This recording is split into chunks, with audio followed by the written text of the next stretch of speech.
All right. Well, thank you all for being on this webinar. Welcome. My name is Kim Elena Ionescu. I'm the Chief Sustainability Officer for the Specialty Coffee Association. And today I'm really excited to be here for our third webinar on the topic of farm profitability and prosperity.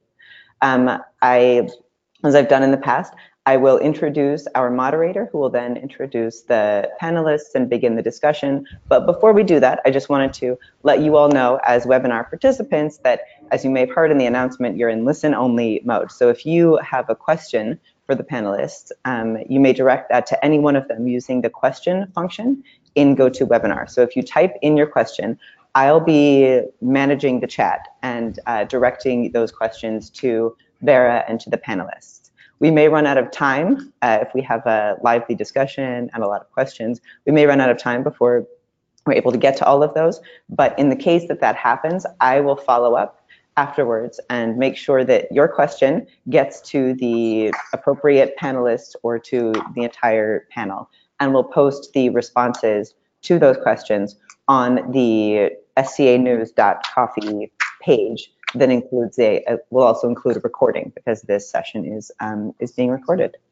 So with that, I think that I've got the logistics out of the way. I'll introduce Vera Espindola Rafael, who works in sustainability and shared value for Cigarpa in Mexico, is a longtime volunteer for the Specialty Coffee Association and leads the Farm Profitability and Prosperity working group within the Sustainability Center. So Vera, thank you so much for moderating, and I'll leave it to you. Thank you, Kim. Good morning to everybody.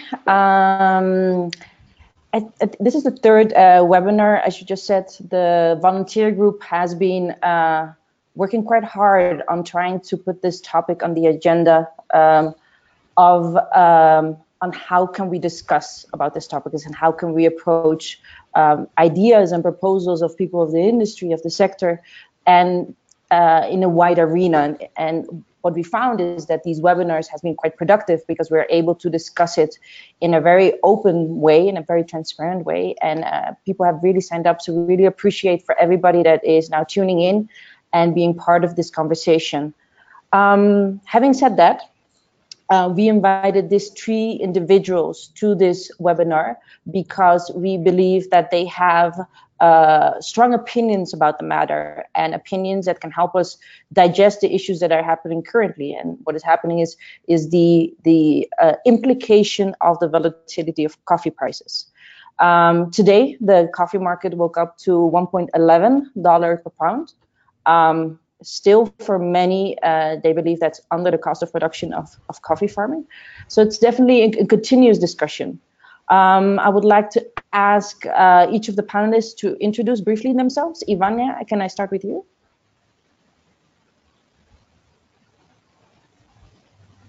Ivania, I cannot hear you. Now? Yes. All right, got it. So first of all, thanks to everyone for joining this webinar. And it's a pleasure for me to be here and share some information about what we are doing and how the coffee prices are affecting our farmers. And this is a challenge that everybody at the coffee region production has. So regarding me, I started in Alda Global in 2007. So right now I am in the specialty coffee department. Alda Global is a farmers association that started in 1992 and got into the coffee business back in 2000, have been steadily growing every year. And right now we have over 11,000 members, and from those 4,700 are small coffee farmers. So for me, it's very good to be part of this webinar because as one of the countries that is producing coffee right now, we also been affected by the low prices. Thank you so much, Ivania. Paul? Hi, you can hear me okay? Yes. Yes. Thanks for inviting me into the webinar. I work with Catholic Relief Services, and I've been based in El Salvador for almost 10 years. And I've been involved, my expertise is in water resource management, and my participation in the coffee industry, the coffee sector, started with looking at water resources management and how coffee production impacts on water resources in many countries, including El Salvador, throughout Central America, and many countries in Latin America. And our recognition that good coffee management equals good watershed management. And so we've been working on that. And then through that, we've been working with people on marketing coffee and trying to find prices that help farmers implement the good agricultural practices that are necessary to restore their farms, to restore their soils, and manage their water resources. And that's where I started really paying attention to what's happening with funds, with incomes, and then the volatility of coffee prices. Okay. Thank you, Paul. Peter? Hi, my name is Peter Roberts. I'm a professor in the business school at Emory University. Since 2009, I've been an academic director of a research center called Social Enterprise at Goizueta. What we aspired to do from the beginning was take all the things that we think we know about how markets work when they're working well and turn our attention to places where markets aren't working particularly well. Didn't take us too long to find specialty coffee, right, as a place where markets aren't working particularly well. In particular, the lack of correspondence between the prices that we're seeing in retail markets for roasted specialty coffee and the way that prices are determined at origin. And so we've started a couple of programs. One's Grounds for Empowerment, where we work with small women coffee farmers in northern Nicaragua, and we try to kind of give them that incubator, accelerator kind of experience to help farmers become entrepreneurs. And then the other project we'll spend a bit of time on talking today is Transparent Trade Coffee, where we try to leverage the goodwill of a lot of the more progressive players in specialty coffee to try to make some of the pricing dynamics more transparent, in the belief that if pricing information is more transparent, then we'll respond and react more appropriately. And we'll talk about that today. Thank you so much, Peter. So as I just mentioned, the market woke up today at 1.11. Ivania, my immediate question is always, so how are current organizations dealing with the situation? We're working on these reference price where Nicaragua currently is in a harvest season, starting its harvest season. How is your organization managing the current price reference? Well, it takes a lot of different strategies to do it. It's not the same working in a farmers association that is selling about 1 container, 2 containers, than working on a producers association that is largest. In 2007, I remember we were selling about 30 containers of coffee, and we were about 200 producers. And right now, 4,260 containers is a lot. So we have to do many things to look for better prices for our members. It's not the same guaranteeing a good price for 200 members than 4,000. So we have been doing this in many different ways. For example, how can we promote a coffee and differentiate for the rest of the coffee from Nicaragua? Because when we offer it to different clients, we normally are competing not only in Nicaragua, but also with other producing areas. And the problem is affecting everyone. So one of the things we have been doing and that I want to share with all of you is how to develop direct trade relationships with roasters. And this is one of the ways we have been guaranteeing, for one, the quality, number 2, a long-term relationship, number 3, price risk management, because when we do direct trade coffees, the roaster knows where the coffee is produced, and the farmer knows who is buying this coffee, and it develops not only a commercial relationship, but like a friend relationship. because and the roaster gets more knowledge about what is the cost of production, what it means for a coffee farmer to produce that coffee, how much effort they put into producing that quality. And from the other side, the farmer knows what's the quality the client is asking for, what's the efforts they need to do to improve the quality every year and keep in this relationship for many years. So that's one of the ways we have been doing it, to be less impacted by the lower prices right now. The other thing we have done is some of our coffee may be sold as fair trade. Not all our coffee is sold as fair trade. Even when we are certified since 2004 and all our coffee is certified fair trade, only about 30% of that is sold as fair trade. There's not enough market for fair trade coffees, so we have to do different ways to sell it. The other thing we are doing is promoting our coffee produced by our women members and how to link that coffee to social impact in the communities. Mm-hmm. And that way the roasters and importers have more information about how the coffee is produced, how they can get involved in the coffee communities, how they can support the development of a community, and how the price can work on a different way, not only based on the New York City prices, but on a fair trade, a fair traded way to do the business. So one of the questions that we're already receiving through our chat, and it's actually one of the questions that I also wanted to ask you. So currently, from the members that sell their coffee, how much are able to sell above their cost of production? If I have, right now we are starting the harvest. Mm-hmm. So it's difficult to get that answer for the current crop. However, last harvest, we were able to sell about 85% of our coffee above the cost of production. Mm-hmm. But if you remember last year, the New York City price was, it started when we had the harvest, the price was into 1.40, 1.75, sorry, 135.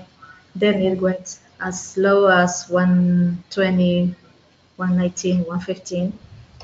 But if we had different contracts, trade contracts, direct trade, social programs, specialty coffee, gourmet coffees. Mm-hmm. We have developed some brands for coffee too, so that help us to differentiate from the market and get more premium to guarantee this minimum price to our members, at least the cost of production. However, as I can see, for the current harvest, it's turning more difficult because the first thing I'm seeing this harvest is the sales for fair trade coffees has been down this year. If last year at this point of the time from all my sales were 40% fair trade, at this time we have only sold about 5%. Oh my gosh.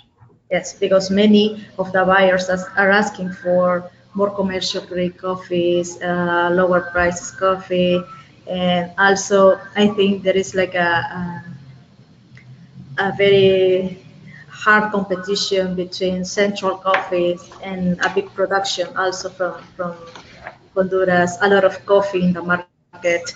So that's also affecting differentials for coffee. So it's when I'm offering this price, normally I receive an answer like, Honduras is offering this price, Colombia is offering a lower price, or Peru is offering this price. I got some differentials at lower price. So it's difficult to get the industry to work outside the New York City market. It's difficult to get them understand, how can I sell you a sustainable coffee? How can I sell you, or how can we say we are working sustainability in the coffee areas when if I ask you to guarantee the production cost for our members, you say no, and you compare the New York City Plaza differential that is not good for covering the cost of production. So what is around the average cost of production for your organizations? And do you believe that in comparison to the cost of production in general in Nicaragua, is it in the same range? Well, for Aldea Globales, our members are small coffee producers. So the cost of production may be around 1.40 cents per pound. And this is the same I'm hearing for Colombian coffee. They are small coffee growers too. Also in Guatemala, I have been talking with some producers from Guatemala, and they say the range of cost of production is 135, 140 cents per pound. And I think that's a price, a cost of production for most of the farmers in Nicaragua. I have been talking to some of them, and they said if the coffee price would be 140, we are good enough to keep production of the coffee and not losing any money. Have you already heard about problems of finding enough pickers for the coffee because the prices are currently low? Okay. Not right now. Not yet. Okay. Not yet. Yeah. Okay. So coming back to that, Ivania mentioned it, the C market, the C price, the contracts that are coming from that mechanism of C market. I want to go back a little to it and not only focus the conversation on that market mechanism, but it is an important one to tackle. And I want to direct my question to Peter. As a professor at a business school, I've been having quite some conversations, and many ask me as well, knowing my background in economics, and that they ask me, so does the C market work from a general perspective? Because many people also say it's not working. We'll refer to also to Paul in a minute for that. But so from your perspective as a professor, what is your response towards such a question? Yeah. So thanks. So it's almost a too big a question. Is it working? I think the bigger thing is to try to sort of maybe organize that into kind of different pieces, and starting with, is it appropriate? And I think the whole notion of basically looking at all the mechanisms, and Paul's done a great job over the last little while of helping understand when you match commodity production to what's going on in the commodity index, there's a lot of problems there. But in a weird way, the problems are all kind of localized. I think the bigger problem for specialty, and this is specialty coffee, is just the C price isn't appropriate. Is that if you're thinking about ways to talk about kind of how much a producer of specialty coffee should get paid, the whole notion of going down and saying, well, the commodity price looks like this, we're not selling a commodity anymore when we're over in specialty. And if you look at end market dynamics kind of on the retail side for specialty coffee, there isn't that day-to-day, week-to-week, month-to-month volatility. There's an awful lot of variance in prices paid, but the variance is due to things like how good is the coffee, how good is the farmer's story. And so I think the issue for most of specialty coffee is not necessarily that kind of general question about kind of whether markets work or not. I think just the primary thing is the moment that someone goes from talking about, I would like to produce, to buy some coffee at some point in the future versus I want to buy your coffee, then we're immediately at a fork in the road where we should have some other mechanism where we talk about what a coffee's worth. And it should be worth talking about things like, how good is it? How long have we been working together? Am I talking about 700 pounds or a container? Like there's certain things that should determine prices. And that leads when we get to it in a second, what we've tried to kind of pick up with the transaction guide project is to just try to find that more appropriate set of reference points. So farmers don't have to talk about C price and have that weird notion of going, how different are you from commodity? And then second thing, to be painfully honest, when you look at how specialty is sold, I think farmers should be allowed to have, to be a little bit of consideration on what happens on the demand side and not just the cost side.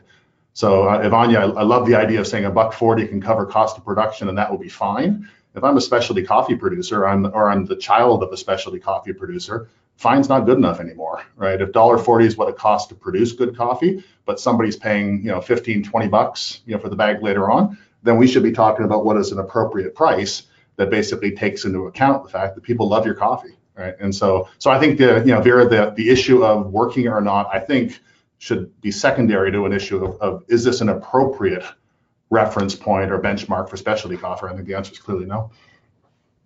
And I think especially that's and I'm involving Paul went into this following what I will be saying is when it comes to the C mechanism, we should separate the discussion between the C market for commodity and the C market for specialty, because from what I've been reading and what I've been having this conversation with people, is that these are two separate things that we need to discuss, because that will enable us to find solutions and strategy for each of these different coffees, so to say. Paul, you've started this interesting blog series since, is it already 2 months now? And where you started with, initiated a discussion with the famous C5 proposals. Briefly, can you share with the audience, so what is the C5 proposal, and what is your take on it at this moment, 15th of November? I'll back up a little bit more and describe how I got into this in the first place. And sure, great. Part of it is we're working with coffee producers, large and small, in El Salvador and throughout Central America, promoting the best agricultural practices, the ones that lead to more resilient production, higher quality production, and the types of practices that reduce runoff, reduce erosion, and improve water recharge. So very much from our perspective of Blue Harvest, how do we promote those good agriculture practices that are good for water resources? And what we know from that experience is that there's costs involved in that.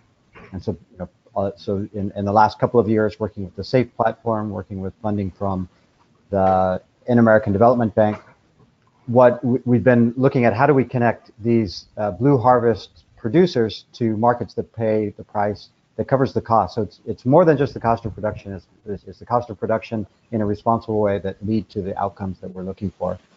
And we've had some great experiences. We've been working on price risk management with Credit and other partners, looking at how we can help mitigate some of the price volatility.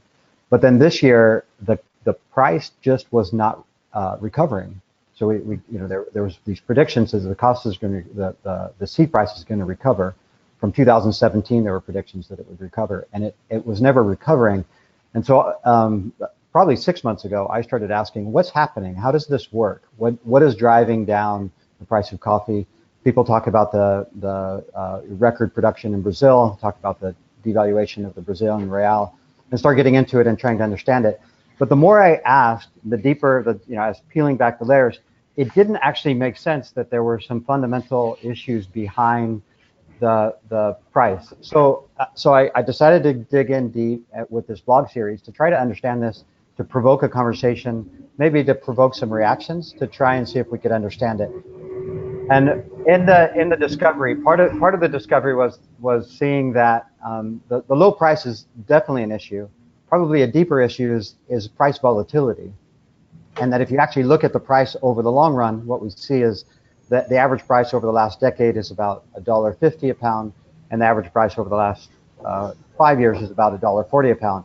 But the price volatility within that is the thing that's really creating havoc in the market. If I was a producer and I knew that people would be paying me the average price of coffee, I could plan, I could invest in my farm. But if there's a risk that I'm going to be making less than my cost of production, then I'm really going to put the brakes on the kinds of investments that I need to do to invest in good agriculture practices, to improve the quality, and to really look for those markets, those opportunities where I can sell at a premium.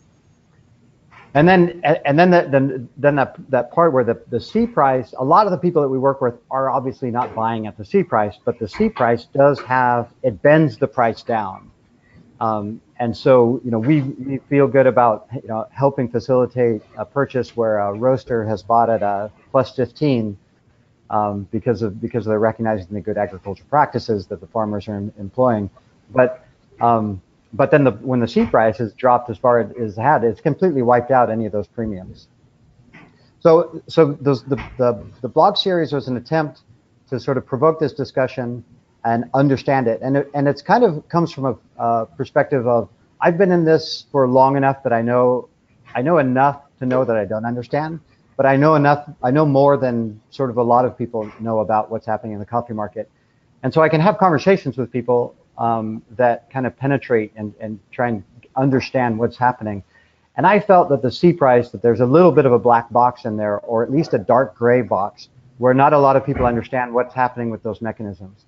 So in the evolution of the blog series, what's become clear are three things. One is that the price volatility in coffee is extreme. If you compared it to almost anything, any kind of stock price you might look at, or other things that people are investing in or people that would be trading on, it's extreme. Number two, it's the farmers and the farm workers that bear the brunt of that volatility. We work with farmers who depend on this annual revenue from coffee to cover a lot of their basic needs. And so when the farmers, or worse, the farm workers, don't get that annual revenue during the coffee harvest, it really has an impact on their livelihoods, on their health, and they start looking for alternatives when they don't have that, including moving to the cities, finding other jobs, or joining a caravan going north. And that's, there's definitely anecdotal evidence showing that there's enough people who are looking for work in North America precisely because the coffee sector is in a bad state right now. The third thing is that when we look at the value of coffee, even when the market is good, the portion of the value of coffee that if we look at sort of the retail end, the portion of that goes back to farmers and farm workers is very small. And so there's an inequality, there's a structural inequality in the coffee sector, especially commodity, but not just commodity. So the C5 price was my sort of, I'll say an amateur proposal, because I was talking about it informally with people and saying, what do you think? And the conversations were interesting, and nobody was rejecting it outright and saying, no, this is off the wall. So the idea was to put it out there. So the idea of a C5 price is to say we have a floating benchmark where we look at what is the average price of coffee over the previous 5 years, and we use that as a benchmark to start negotiations between buyers and sellers, or producers and exporters. And I didn't, and the blog post kind of gets as far as I thought through that proposal, and the idea was to spark some discussion. After all the series, I think it's still something to continue discussing, the logic of looking for a benchmark that avoids the volatility or the froth that is in there in the C price. But I think that there's some other issues within the coffee sector that probably need to be addressed, and are probably more urgently addressed, or more deeper issues that we should be discussing. So can I from the responses from Peter and from Paul, can I perhaps conclude that in general the C market works in how it's supposed to work, but that the coffee sector in itself have manipulated or have acted upon that? For that reason, we are concluding that, well, one of the things which you say, and that has a tremendous effect on these countries, Paul, is that the portion of the value that at the end is received by the farmers is low. I would say structurally, there's some structural inequality in there. I don't know that anybody's intentionally gone in and said, we're going to manipulate the market for this purpose. Ed Canty in the last webinar put it very well. The C price does not serve the industry very well, and it doesn't serve the farmers and the farm workers very well, clearly. I also think because of the volatility, you give a lot of mixed signals to producers. Because at this point, you're saying coffee's hovering, say around $1.10. It was at 96 or 97 cents a month ago. If you're a coffee farmer, you're going to put the brakes on in any kind of investments because there's not a return on that investment. And so globally, and the coffee traders, and in their blogs and in their messages, what they're predicting that there's going to be a scarcity on the market in the 2018, 2019. And so expect some spikes in the coffee prices. And so now you have people reacting in a completely different way, introducing different kinds of risks into the market. So if I'm a coffee roaster, if I'm a coffee retailer, if I'm anybody in the coffee market, I'd like to have some more stability within the market. And partly inherently it's a perennial crop that takes 4 to 5 years to mature from planting to harvest. So what we should take in mind is that the C price is not a force of nature. It's constructed, and there's rules around it. And I think what it'd be very worth looking at is how could the C market be constructed differently to sort of take out some of that froth and excessive volatility in the pricing. The market works. The market is good for price seeking. It avoids any kind of arbitrary price setting, but the market is constructed. It's got rules, and everything that's traded on the stock market or any kind of exchange has rules. And I think it's worth visiting the C price and seeing how we might adjust it. So later in this webinar, I'll provide what are the ideas that are bubbling up that I think may be ones we want to pursue.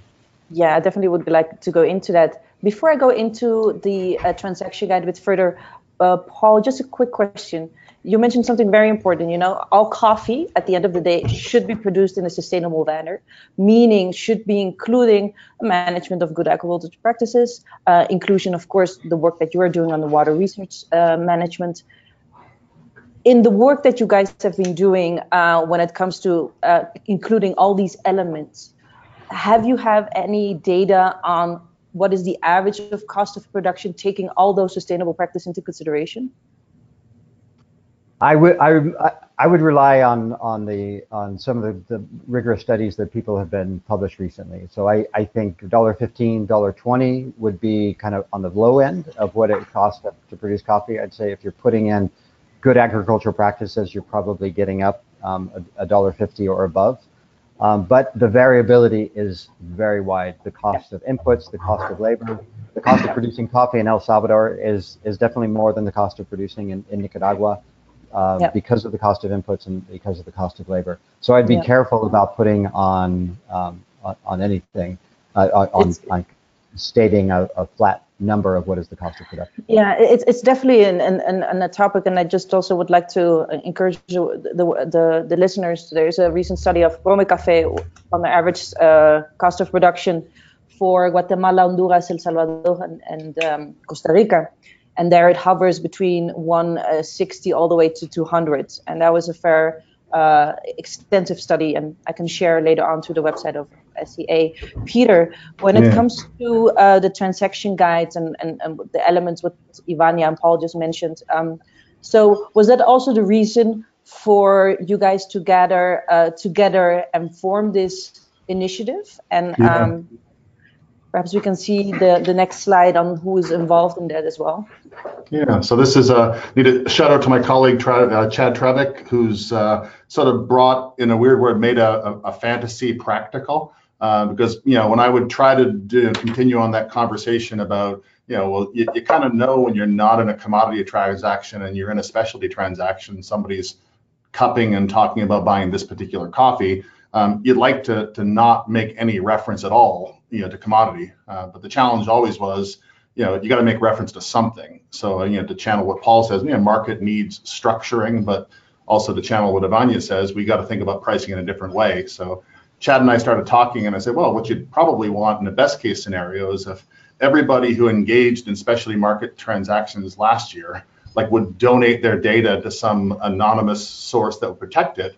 And next year you would basically come out with a table that would summarize, what did typical prices look like at different quality levels, different quantity levels from different countries. And my prediction, or my thought at the time was, you would get away from this notion of trying to find a price, for coffee, because when you're in these highly differentiated markets, people will say buying containers versus buying micro lots is very different. Buying an 82 versus buying an 89 are very different. You would see prices. And so anyway, Chad encouraged me to push this forward. And there's a simplicity in the transaction guide concept, and there's a complexity. The simplicity is what I do, is just calculations. The complexity is convincing folks that it's a good idea and donating data. So I'm really, really pleased that we've got positive responses from anywhere between 20 and 30 importers, exporters, and roasters that participated in specialty market transactions last couple of years. They've agreed to donate their data to Emory University with the idea that I would make sure that none of the individual information be revealed. But we're starting to put together tables, and the folks that you see on the slide in front of you are like, they're my favorite folks right now, because it's hard to jump on an idea when it's just an idea. But we put preliminary tables together, 9 data donors, 55,000 contracts over the last couple of years. It doesn't represent a ton, but does represent 50 million pounds of coffee that were transacted. And I just get to look at certain tables that sort of tell you that actually this sort of hidden optimism in terms of kind of the invisible structure of part of specialty coffee looks exactly like you'd want it to look.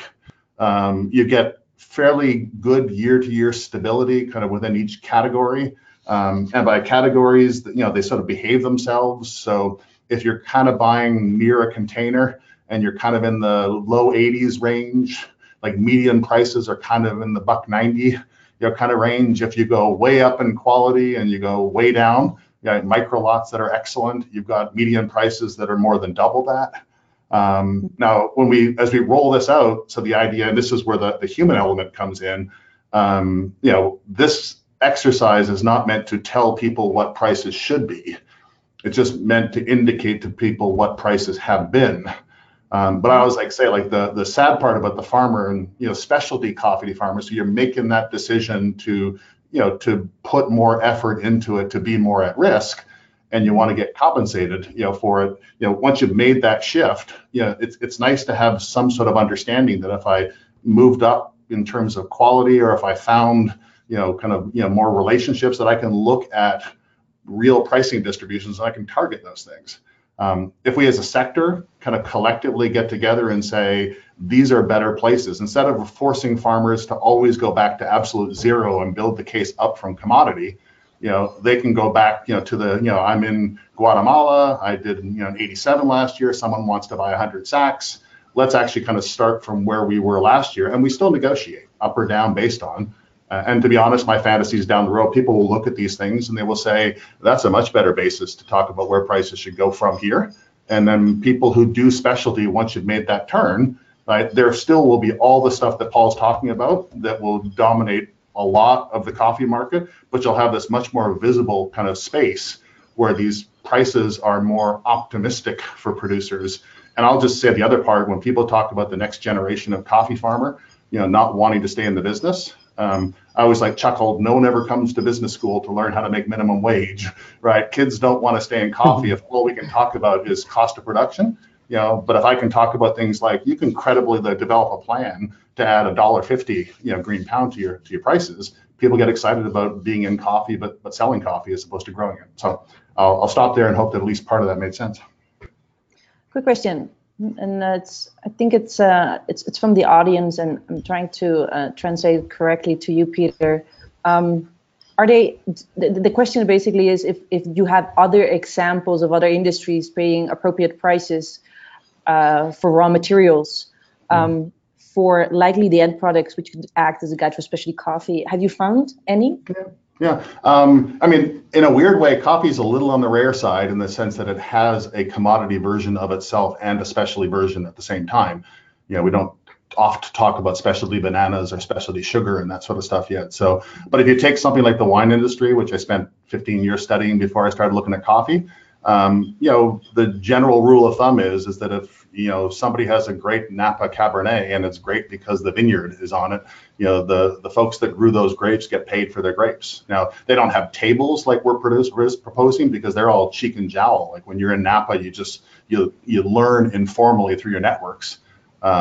You know, specialty coffee producers have this problem in the sense that people come and buy it and typically sell the coffee somewhere else. But I think the wine industry, and especially the new world wine industry, you know, should be thinking of much more of kind of a positive example for the outcomes that we try to simulate in coffee. Mm-hmm.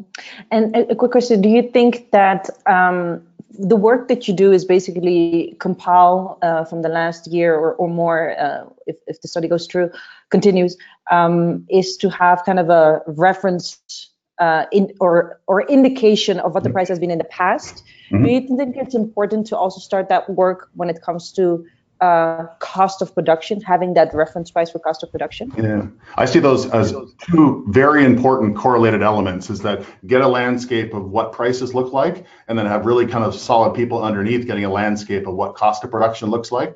It will vary by region, as we know. It will vary by farm size, as we know. It will vary by quality aspirations, as we know. And I had some conversations with some colleagues kind of in the specialty coffee sector. Like, can you just imagine if those two landscapes could be married? Then we'll know exactly, like if you're up and are able to sell your coffee at the top end of the market like you should, I'm going to guess, looking at these tables, we're not having a conversation about cost of production anymore. I mean, not in terms of survival. Everybody would like to manage their costs. I'm going to guess as we get towards the lower end, we're going to see people going, that's where we have a problem. We have to sort of think about, you know, how can a market adjust better to the information that it's providing? And two things I want to add to what you just mentioned, and Ivania also mentioned it. It's important for everybody to know that even within a country, even within a region, there is a large range of different cost structures, simply sometimes because external factors that play a certain role. In Mexico, for instance, for the east to the west, it's a completely different number simply on the manner and how it's produced. Mm-hmm. And I think another thing which is good to notice, and it's one that I already mentioned, all coffee should be sustainable. For example, the study of Farm Profitability showed that Honduras has a lower cost of production, but the wages are lower. Is that good? I'm not sure if we see that the recent migration of a lot of Hondurans moving to the north. So it's something to consider. It's not necessarily because it's low, it's better, or it's more efficient. There are many elements within that. We should not stare blind to a certain number. Ivania, when you hear the efforts of this transaction guide focused on specialty coffee, do you think that can also help your organization negotiate?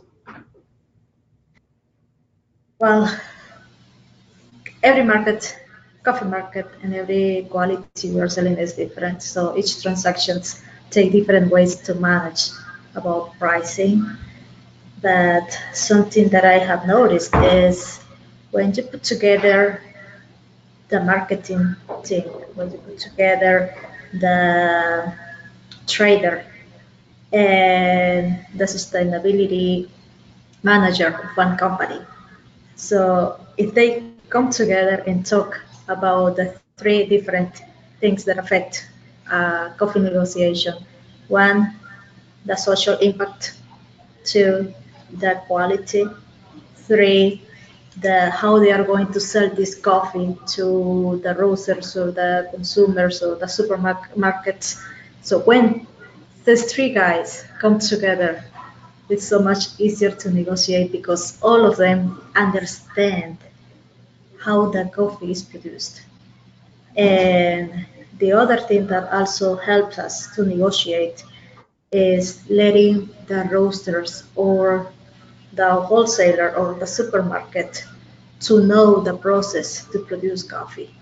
I had a good experience a few years ago where we invited some of the roasters and supermarkets to come and visit us to know how the coffee is produced, to know all the effort it takes, and to understand the process.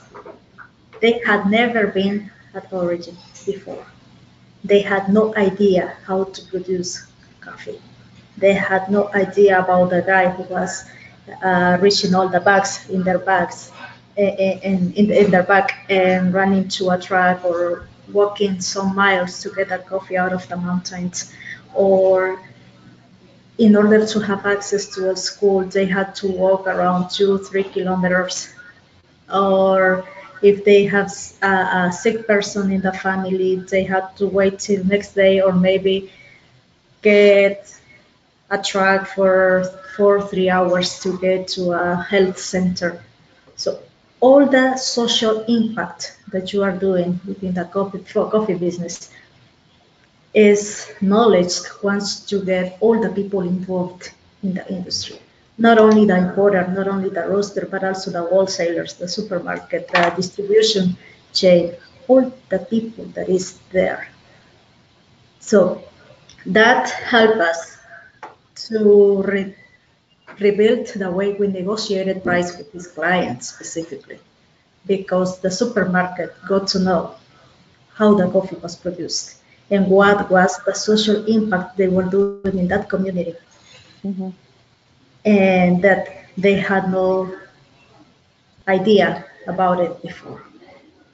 Okay. So I think information is one of the best ways to negotiate with the importers and roasters. That leads me to a question that was posed among the group of volunteers of this group. Peter, is there any work going to be done when it comes to the transaction guide, when it comes to more awareness with consumers on this front? Why have you been doing this, but particularly targeted to the consumers? Yeah, I would say eventually yes. I think that the consumer-facing side, we a growing number of folks get together every year and try to figure out how to put kind of the issue of transparency in front of consumers. Short answer is it's an extremely difficult thing to do. I think that what I'd like to kind of see us focusing on is, the one thing that we have to remember, and again, I think there's a few comments here, and it's extremely important to recognize this explicitly. What we're focusing on is the kind of things that are happening kind of as one moves towards the kind of the middle and upper end of specialty. And so some of those kind of conversations about things like, oh, we have to get people to spend more on coffee, they already are spending more on coffee. Right, and so the issue is that can we actually kind of can we have the pricing of green coffee better match the way that folks are pricing specialty? So I think there's a lot of room to move to say, I think there's a little bit of this sort of capacity building around relationship management and negotiations. I think that coffee farmers are extremely smart, and especially the next generation are extremely smart. Is they're going to go, listen, you're asking me to work harder, and you're asking me to move frustratingly into this domain where other people, right, are, we're talking $20+ for stuff that I'm getting $1.60, $1.70 for. So I think this idea of kind of more transparency, and then I think mediating through some of the leading voices in the market, we can start by actually saying, let's get the folks that grow specialty coffee to be more appropriately compensated given what consumers are already paying. And I think sort of trying to go back on top of this and say more and more, I'd like to see if we can't find a way to say, like, make sure that everybody knows that the people who contribute to the transaction guide, let's get them a little bit of a brand bump in the marketplace. These are the more progressive buyers of coffee. And so, if we can get more of the coffee moving through more of the progressive sources that like the idea, right, that says that, the farmers need to get paid, then I think we can punt the idea of asking consumers to pay more for transparency. I'd like to have consumers pay more for great coffee and have the individuals who are responsible for great coffee get paid. So I think that this is more of an organization. So it's trying to kind of organize the more progressive roasters, importers, and exporters. Try to make sure we have conversations that are rooted in data. And then one of the things I'd like to be doing with our colleagues and students down the road is going in and actually offering workshops at Origin, talking to the next generation about what are aspirational price points in the marketplace and what do we have to do. And so that's kind of where I'm thinking, although people that I'm working with might disagree at the margin. Interesting. Same goes actually to say, all coffee all sustainable coffee should also have a certain price range. Paul, can we repair the C market? Can we restructure it? By the end of this call, please. By the end of this call? And then I'll be careful. I'm not an expert in the C market and the coffee market, but I'll tell you what I've learned and what I'm thinking.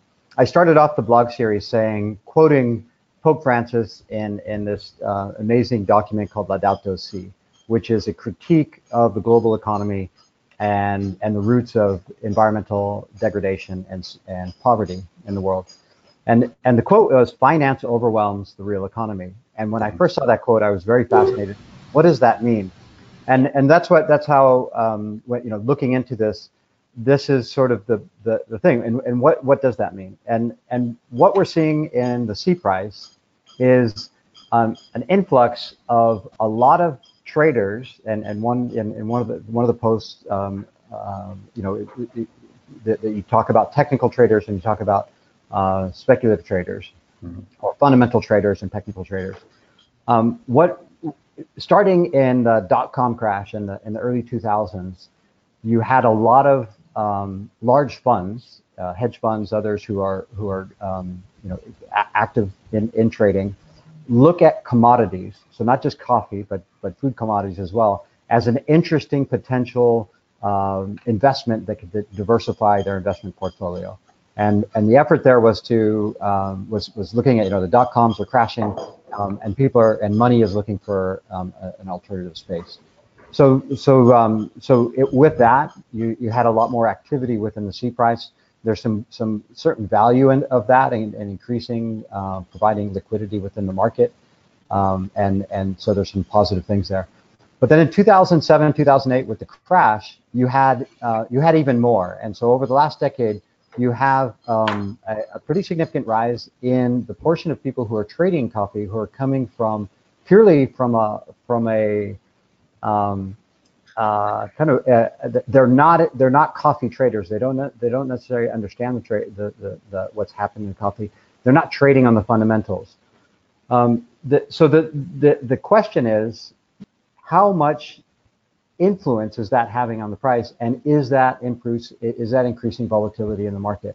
So it's a valid question. Some people, when we talk about it, sort of dismiss it outright. But as we've gone down deeper into it, a lot of people are very seriously asking these questions. There was a lot of those questions happening in 2007, then 2011, with food price spikes around the globe that were creating social economic havoc in many countries, when people, especially urban people, couldn't afford the cost of food. So the question is speculation having an influence on those costs? Do they actually overwhelm the supply and demand fundamentals of the market? The response is, I think, compelling enough that it's certainly worth looking at seriously. How is this role of speculators in this market bending or influencing or exacerbating the volatility in the coffee market? And it's specifically the non-coffee speculators, right? That's right. And so yeah. I think one thing we need to do is understand that role and go to Peter, his colleagues, and other people who have the capacity to be able to do this analysis and say, okay, is that really a problem? And if so, then one of the solutions would be improving the rules and using the word regulation, improving the regulation of the seed price, so that we reduce that sort of froth in the market or the extreme volatility that's not healthy for the coffee sector. In the few minutes, so what I'd like to look at some of the things that we've been looking at as the potential solutions to be looking at. So one of them is, I think, exactly what a lot of this conversation is the more we have people move away from using the C price as their benchmark and getting into the types of fair trade, direct trade, the brilliant work that Peter is doing, and his partners in this, I think that's where we need to go. We need to say that specialty coffee should be sustainable coffee, and I think the specialty coffee industry has to go more in that direction and say it's not just about specialty. It is about sustainability, and we have to look high up into the value chain and looking up at the farmers and the farm workers and recognize that they're legitimate stakeholders in this, and we need to put more value there. The second is the idea of capital regulation on the C price. And the third is exactly the tools that Peter is describing. When I was looking at this and doing the research for these different blog posts, I came across something that Peter was involved in before called return to origin, and looking at the percentage of the value of a retail coffee or wholesale coffee that makes it back to origin, and putting on, at least measuring, reporting that in a transparent way. And I think that would go a long way in giving consumers and other people, other responsible-minded people in the market, that view into, okay, this is what I'm buying, this is how much I'm buying it for, and this is how much is actually going back to the producers. So in the next couple of blog posts will go into looking at the viability of those tools. Just a question. It's related also to what Paul just mentioned for Peter. Is there an arbitrage at the C market platform? Do you know, Peter? I'm unfortunately, I wish I was a finance professor, because finance professors in business schools get paid more than organizations professors. So I don't, actually, to be honest, I like to spend most of my time in this session just reminding everybody this was brought to you by Specialty Coffee Association, and we do need to spend more time, that wonderful world in the future that says that, when you think about how you value and price specialty products, and specialty coffee growers are definitely specialty, then I would just love to spend most of my time talking a little bit more about, more sort of appropriate, and go back to that notion of appropriate benchmarks. So don't ask me about arbitrage. I have no idea how that works. I'm going to use and grasp 2 more minutes as we started 2 minutes later. Paul, I think we should compile these questions, the research questions, and find a way on how we can work with Peter and perhaps with other professors to investigate on these questions that we don't have a full answer on, and provide it. And I would like to end this conversation, this webinar, by saying, the questions that are still unfinished or unanswered, will be answered soon, as Kim just mentioned at the beginning of the webinar. Ivania, Yes. was this webinar, what is your takeaway of this webinar, and will it help your organization? Well, I like a lot of the experience you have and all the different information you are providing us about how to engage the producers to understand how the coffee industry works at the other side. So Peter and Paul, you have shared a lot of information about all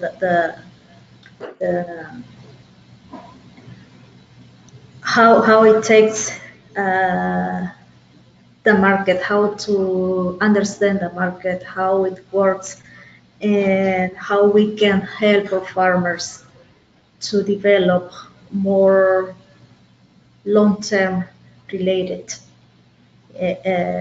with the coffee industry, how to get into quality related to the price they are selling their coffee for, and how we can provide more information to educate the coffee industry, the coffee consumers, how we can do some projects in the communities, and how to ask them, the buyers, to get involved with these projects, so that may create like a way to link and develop more opportunities in terms of pricing of the coffee, not depending only on the sea market.